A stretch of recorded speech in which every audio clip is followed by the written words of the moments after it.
తక్కువ సమయంలో ఎక్కువ ఇన్ఫర్మేషన్ తెలుసుకోవడమే స్మార్ట్ పీపుల్ చేసే పని. న్యూస్ పేపర్ లాంటి క్లారిటీ, న్యూస్ ఛానల్స్ కంటే క్వాలిటీ. ఏంటి ఇంకేంటి? 4 Sides TV app download it. Welcome to 4 Sides TV up front news. నేను మీ సంపత్ కుమార్. ముందుగా బులెటిన్ హెడ్లైన్స్ చూద్దాం. నేడు లోక్సభలో కేంద్ర బడ్జెట్ ప్రవేశపెట్టనున్న నిర్మలా సీతారామన్.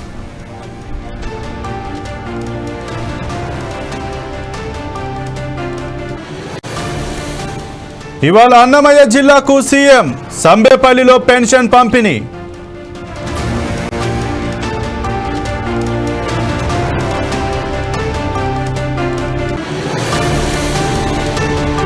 బాబు ష్యూరిటీ చీటింగ్ గ్యారంటీ, ప్రభుత్వంపై మాజీ మంత్రి రోజా ఎద్దేవా.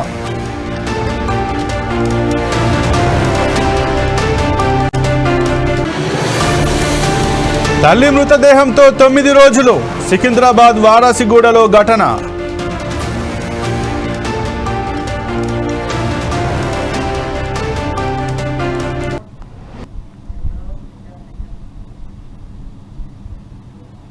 కేంద్ర ప్రభుత్వం 2025-26 ఆర్థిక సంవత్సరానికి బడ్జెట్ను ఇవాళ పార్లమెంట్ ఉభయ సభల్లో ప్రవేశపెట్టనుంది. లోక్సభలో ఉదయం 11 గంటలకు కేంద్ర ఆర్థిక మంత్రి నిర్మలా సీతారామన్ బడ్జెట్ను ప్రవేశపెడతారు. 2024 సార్వత్రిక ఎన్నికల తర్వాత ప్రధాని మోదీ నేతృత్వంలోని ప్రభుత్వం పూర్తి స్థాయి బడ్జెట్ను ప్రవేశపెట్టడం ఇదే తొలిసారి. మొత్తంగా చూస్తే నిర్మలా సీతారామన్ 8వసారి బడ్జెట్ను ప్రవేశపెట్టనున్నారు.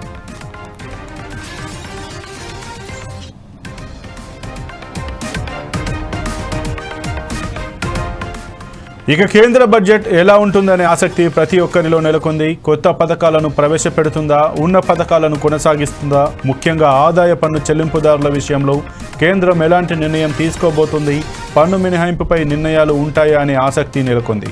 ఈ క్రమంలో కేంద్ర ప్రభుత్వం 1-2 కొత్త పథకాలు మధ్యతరగతి ప్రజలను దృష్టిలో పెట్టుకుని ప్రకటించే అవకాశం ఉన్నట్లు తెలుస్తోంది.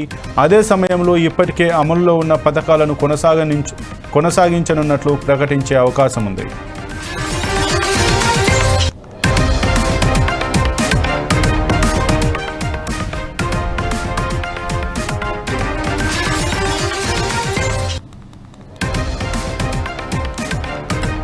కేంద్ర ప్రభుత్వం 2025-26 ఆర్థిక సంవత్సరానికి బడ్జెట్ను ఇవాళ పార్లమెంట్ ఉభయ సభల్లో ప్రవేశపెట్టనుంది. లోక్సభలో ఉదయం 11 గంటలకు కేంద్ర ఆర్థిక మంత్రి నిర్మలా సీతారామన్ బడ్జెట్ను ప్రవేశపెడతారు.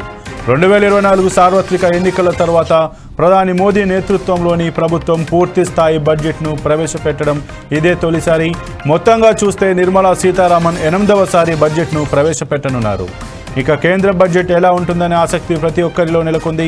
కొత్త పథకాలను ప్రవేశపెడుతుందా, ఉన్న పథకాలను కొనసాగిస్తుందా, ముఖ్యంగా ఆదాయ పన్ను చెల్లింపుదారుల విషయంలో కేంద్రం ఎలాంటి నిర్ణయం తీసుకోబోతోంది, పన్ను మినహాయింపుపై నిర్ణయాలు ఉంటాయా అనే ఆసక్తి నెలకొంది. ఈ క్రమంలో కేంద్ర ప్రభుత్వం 1-2 కొత్త పథకాలు మధ్యతరగతి ప్రజలను దృష్టిలో పెట్టుకుని ప్రకటించే అవకాశం ఉన్నట్లు తెలుస్తోంది. అదే సమయంలో ఇప్పటికే అమల్లో ఉన్న పథకాలను కొనసాగించనున్నట్లు ప్రకటించే అవకాశం ఉంది.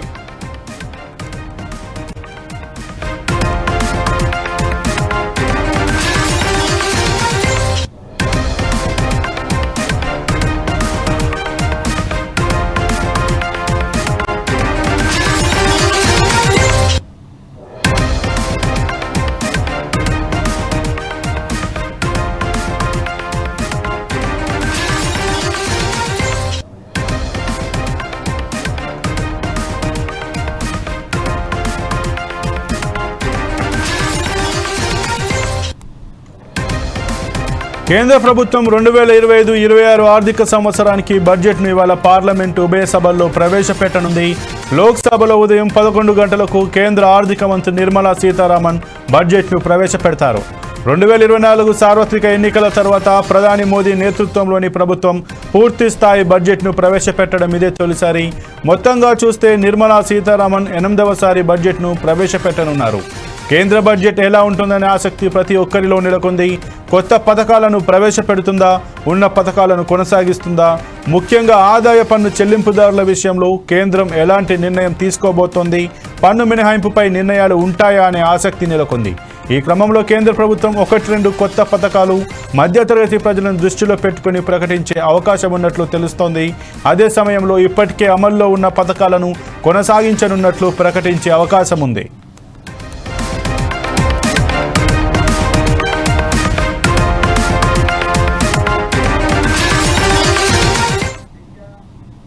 ఇవాళ అన్నమయ్య జిల్లాకు చంద్రబాబు వెళ్లనున్నారు. రాయచోటి నియోజకవర్గంలోని సంబేపల్లి మండలంలో ఆయన పర్యటిస్తారు. ఎన్టీఆర్ భరోసా పెన్షన్ల పంపిణీ కార్యక్రమంలో పాల్గొని పెన్షన్లను పంపిణీ చేయనున్నారు. విజయవాడ నుంచి ప్రత్యేక విమానంలో కడపకు చేరుకుంటారు. కడప ఎయిర్పోర్ట్ నుంచి హెలికాప్టర్లో సంబేపల్లి మండలం పిఎన్ కాలనీ వద్ద ఏర్పాటు చేసిన హెలిప్యాడ్ వద్దకు చేరుకోనున్నారు. హెలిప్యాడ్ నుండి కాన్వాయ్ ద్వారా సంబేపల్లి చేరుకుని ఎన్టీఆర్ విగ్రహావిష్కరణ చేస్తారు. అనంతరం లబ్ధిదారుల ఇంటికి వెళ్లి పెన్షన్లను పంపిణీ చేయనున్నారు.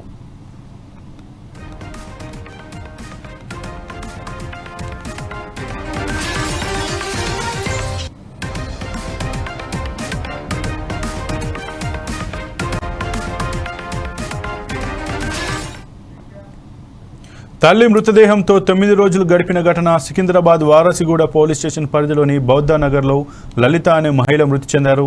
ఇంట్లో నుంచి దుర్వాసన రావడంతో స్థానికులు వెంటనే పోలీసులకు సమాచారం అందించారు.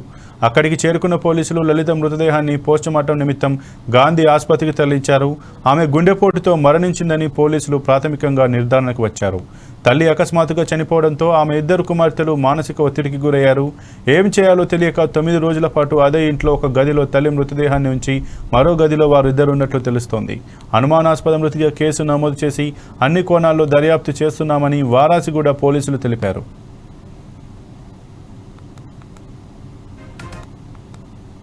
రాసుకుంటా వాళ్ళు కొద్దిగా మానసికంగా డిస్టర్బ్ ఉన్నారు. కొద్దిగా అంటే వారం రోజులు చనిపోయి సార్ చనిపోయి వారం రోజులు తెలీదు, డాక్టర్ చెప్పాలి తెలీదు. అవన్నీ రాసుకుంటా వాళ్ళు కొద్దిగా మానసికంగా డిస్టర్బ్ ఉన్నారు. కొద్దిగా అంటే వారం రోజులు చనిపోయి సార్ చనిపోయి వారం రోజులు తెలీదు, డాక్టర్ చెప్పాలి తెలీదు. అవన్నీ రాసుకుంటా. కూటమి ఇచ్చిన విజయాన్ని తనకు ఇవ్వాలని అభ్యర్థి ఆలపాటి రాజేంద్ర ప్రసాద్ కోరారు. గుంటూరు జిల్లా బీజేపీ కార్యాలయంలో ఆత్మీయ సమావేశం జరిగింది.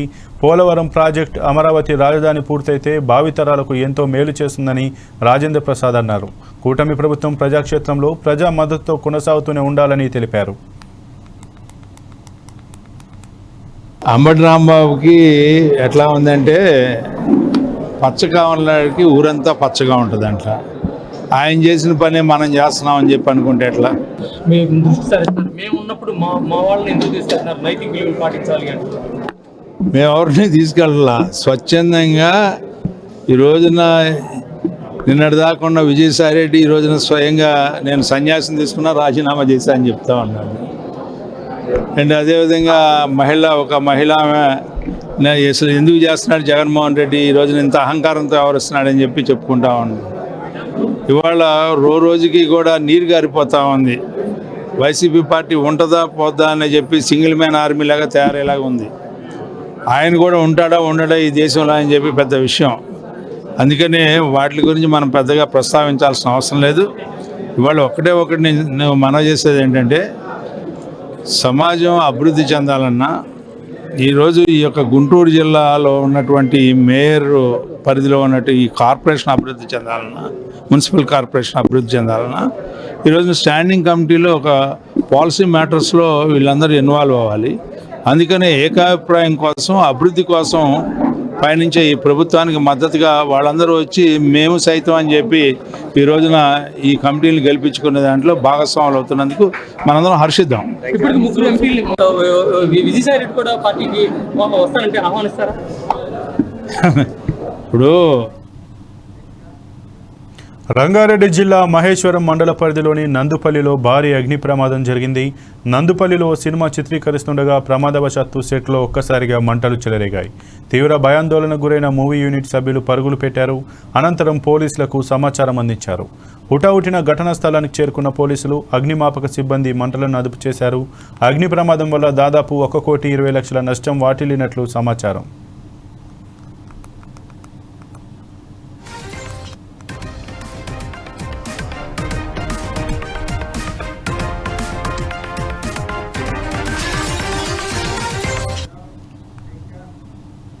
సీఎం చంద్రబాబుపై మాజీ మంత్రి రోజా ఆగ్రహం వ్యక్తం చేశారు. బాబు ష్యూరిటీ, చీటింగ్ గ్యారంటీ అని విమర్శించారు.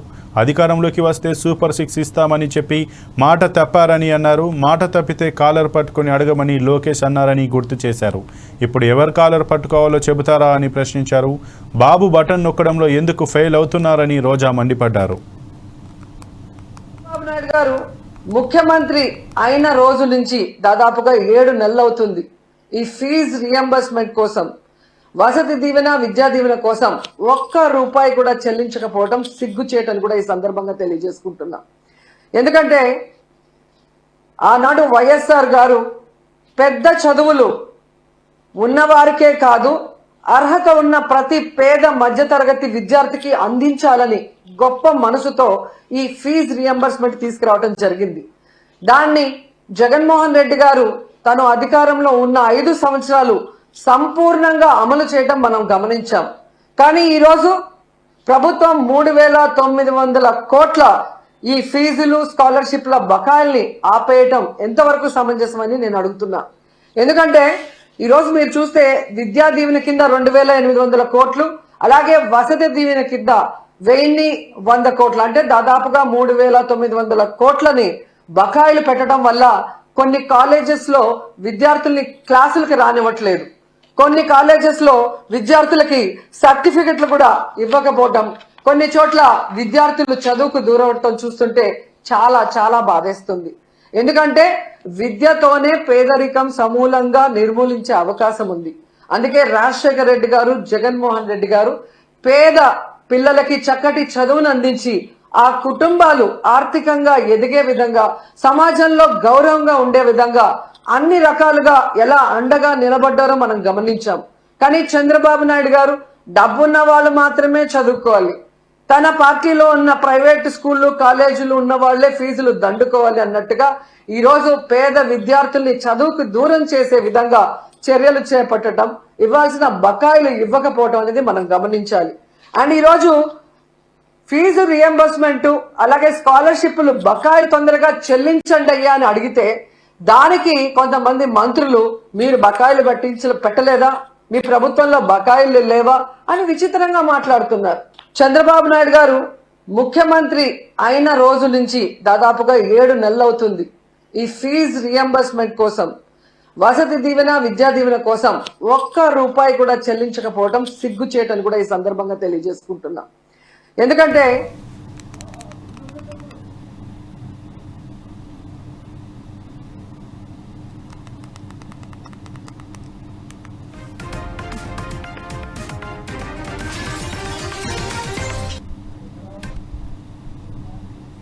సిపిఐఎం రాష్ట్ర 27వ మహాసభల సందర్భంగా సాంస్కృతిక ఉత్సవాలు ఘనంగా సాగుతున్నాయి. ముత్తుకూరు గేట్ సెంటర్లో ఈ కార్యక్రమాలను చేపట్టారు. నెల్లూరు జిల్లా పోరాటాల పురిటిగడ్డ అని గోరెటి వెంకన్న అన్నారు. సుందరయ్య, జక్కా వెంకయ్య లాంటి ప్రజా పోరాట సారథులు జన్మించిన ఈ గడ్డపై రాష్ట్ర మహాసభలు జరగడం సంతోషకరమని తెలిపారు. గోరెటి వెంకన్నతో మా ప్రతినిధి ఫేస్ టు ఫేస్.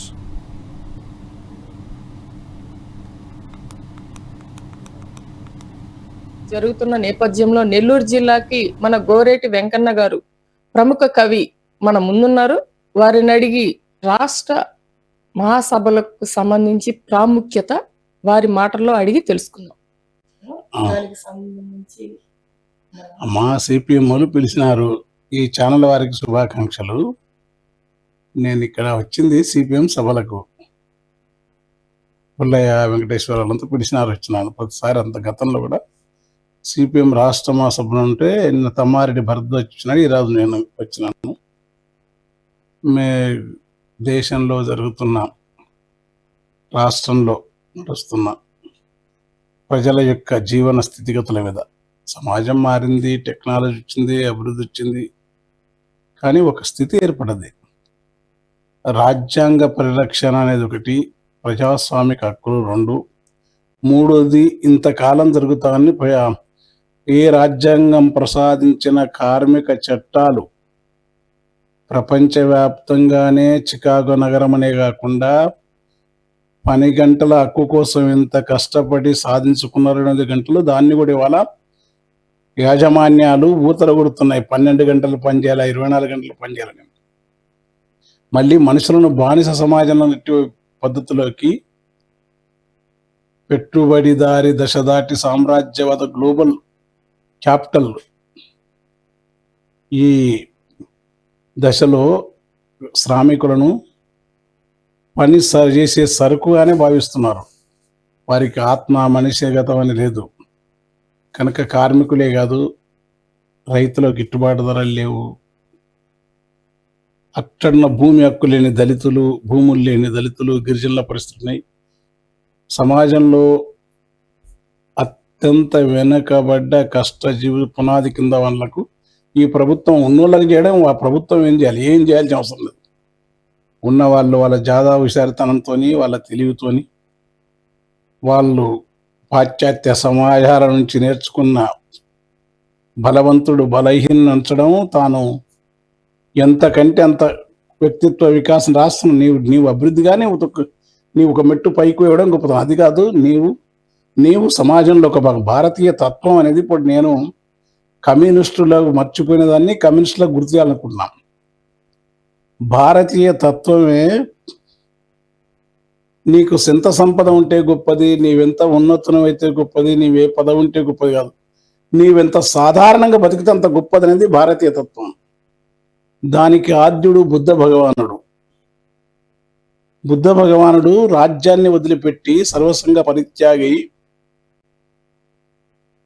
జ్ఞానం కోసం శుష్కించిన దేహంతో అన్నపానీయాలను మాలి మహాబోధి కింద జ్ఞానోదమై తనకు తెలిసిన జ్ఞానం వల్ల ఈ రాజ్యంలో, ఈ ప్రపంచంలో మానవుల దుఃఖాన్ని తీర్చడం కోసం సాధారణ ప్రజలకు విశ్వవిద్యాలయాలతో పాటు మార్చిన బుద్ధ భగవానుడు ఒక నిరాడంబరత్వ విలువను ప్రసాదించినాడు. బుద్ధునితో పాటు దాని ప్రభావంతో బౌద్ధంతో ప్రభావితమై తప్పించుకోలేక బౌద్ధానికి వ్యతిరేకంగా తిరగబడి కూడా దాన్ని గెలవడం కోసం దాని పద్ధతులను అనుసరించిన శంకరుడు కానీ రామానుజాచార్యులు కానీ తర్వాత కాలంలో ఇవన్నిటి నుంచి ఆధునిక కాలంలో కూడా ఒక రమణ మహర్షి కానీ రామకృష్ణ పరమహంస కానీ వాడికంటే ముందు వేమన్న కానీ కబీర్ కానీ అంబేద్కర్ కానీ నామదేవ్ కానీ తుకారాం కానీ అల్లమా వీళ్ళందరూ ఏంటంటే ప్రపంచం అంతేంది, నీవు బతుకు, నీ మెట్టెక్కు, ప్రజలు నీవు కెరియర్. కానీ ఇక్కడ అది కాదు. ఆత్మావతి సర్వభూతాని ఏకం విశది బహుధా విప్రవదంతి ఏదో ఉంటుంది. అంటే నీవు అందట్లో నీవెంతనో ఇతరులు అంతనే భావన భారతీయత. కానీ ఆ భారతీయ తత్వానికే భంగం కట్టుకూడదు. ఈ భారతీయ తత్వం ఎవరు చేసినారు?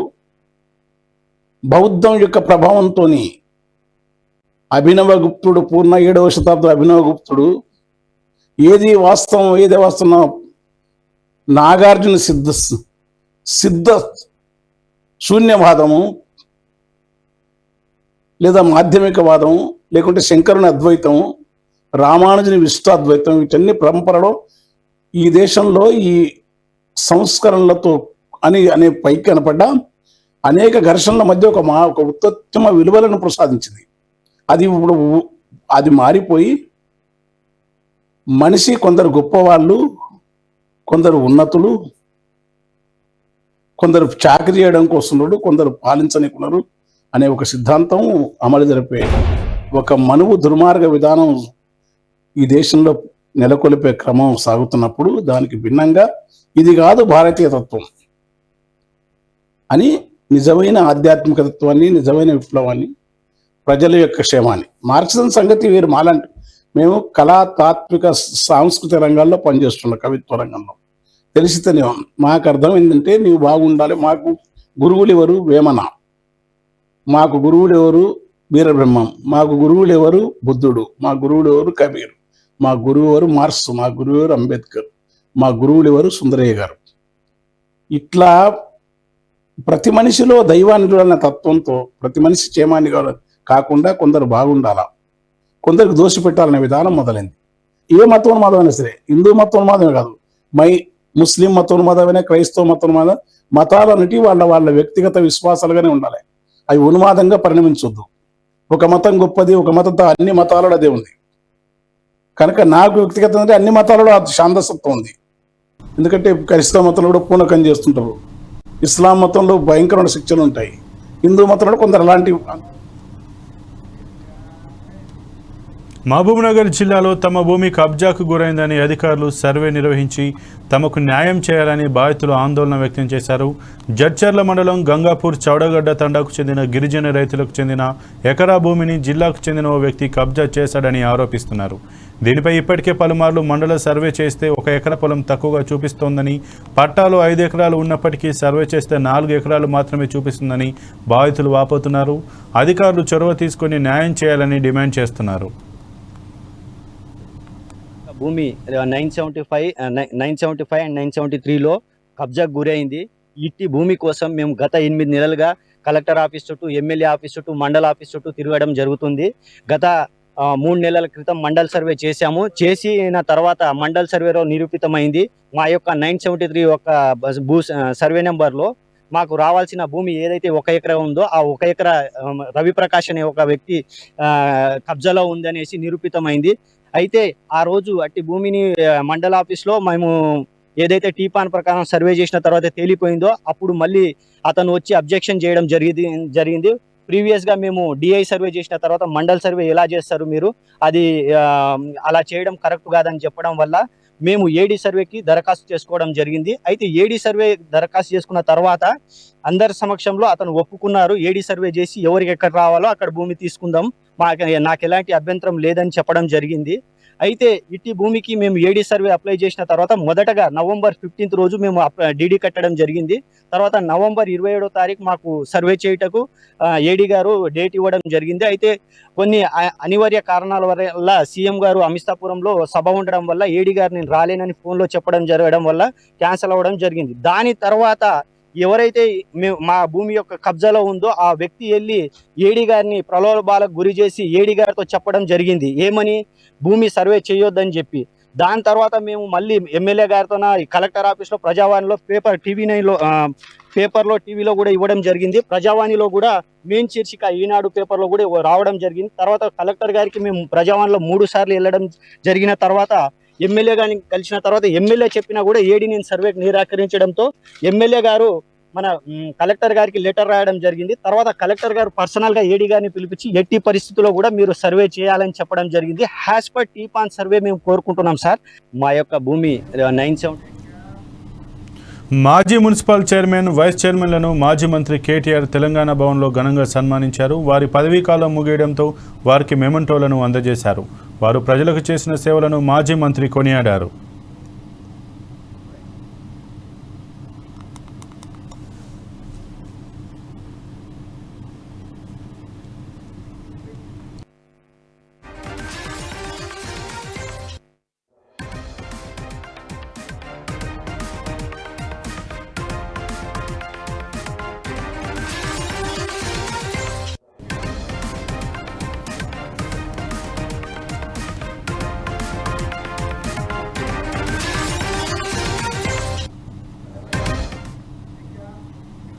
సిద్దిపేట జిల్లా హుస్నాబాద్ అంబేద్కర్ చౌరస్తాలో ప్రజా యుద్ధ నౌక గద్దర్ 77వ జయంతి వేడుకలు ఘనంగా జరిగాయి. అఖిలపక్షం ఆధ్వర్యంలో ఈ కార్యక్రమాన్ని ఘనంగా నిర్వహించారు. ఈ సందర్భంగా గద్దర్ చిత్రపటానికి పుష్పాంజలి ఘటించి నివాళులర్పించారు. మహాత్మా గాంధీ తర్వాత సమాజాన్ని ప్రభావితం చేసిన వారిలో గద్దర్ ఒకరని అఖిలపక్షం నాయకులు కొనియాడారు. ప్రజల సమస్యలపై గజ్జెకట్టి గలమెత్తి పాడిన ప్రజా గాయకుడని గుర్తు చేశారు. గద్దర్ ఆశయాలను స్ఫూర్తిగా తీసుకుని ఆయన అడుగుజాడల్లో నేటి యువత నడవాల్సిన ఆవశ్యకత ఉందన్నారు. భారత సమాజాన్ని ప్రభావితం చేసిన వ్యక్తులు మహానుభావులు ఇద్దరు. ఒకరు గాంధీ అయితే మరొకరు గద్దర్. నిన్ననే మనం 77వ వర్ధంతి గాంధీ గారిని జరుపుకున్నాం. ఈరోజు 77వ జయంతి గద్దర్ గారి 1948 30 జనవరిన గాంధీ గారు గాడ్సే కూటాలకు బలైతే మరుసటి రోజునే 31 జనవరి 48 పొద్దు కొడుకు మరి ఉదయించిండు మన గద్దర్. నిజంగా ఇద్దరికి యాదృచ్ఛికంగా సారు చిత్తూరు జిల్లా కుప్పంలో వైసీపీ సమావేశం జరిగింది. ప్రభుత్వం సూపర్ 6 పథకాలను అమలు చేయాలని వైసీపీ డిమాండ్ చేసింది. వైసీపీ హయాంలో ప్రజలందరికీ సంక్షేమ పథకాలను అందజేస్తామని వైసీపీ నేతలు తెలిపారు. కరోనా సమయంలోనూ వైసీపీ సంక్షేమ పథకాలను అమలు చేశారని వారు తెలిపారు.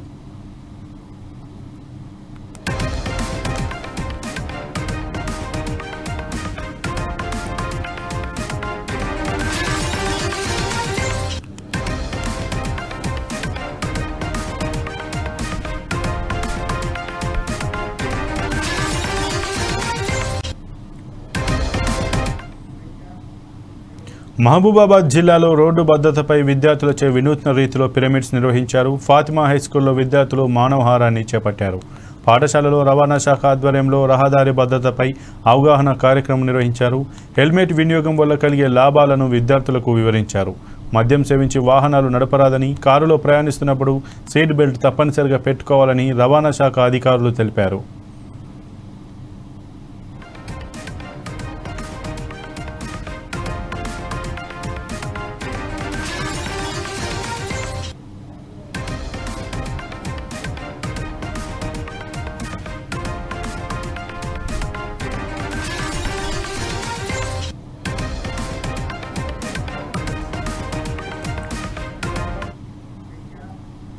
ఇక ఇవి ఇప్పటివరకు బులెటిన్లోని అప్డేట్స్. మరిన్ని అప్డేట్స్ కోసం చూస్తూనే ఉండండి 4 Sides TV.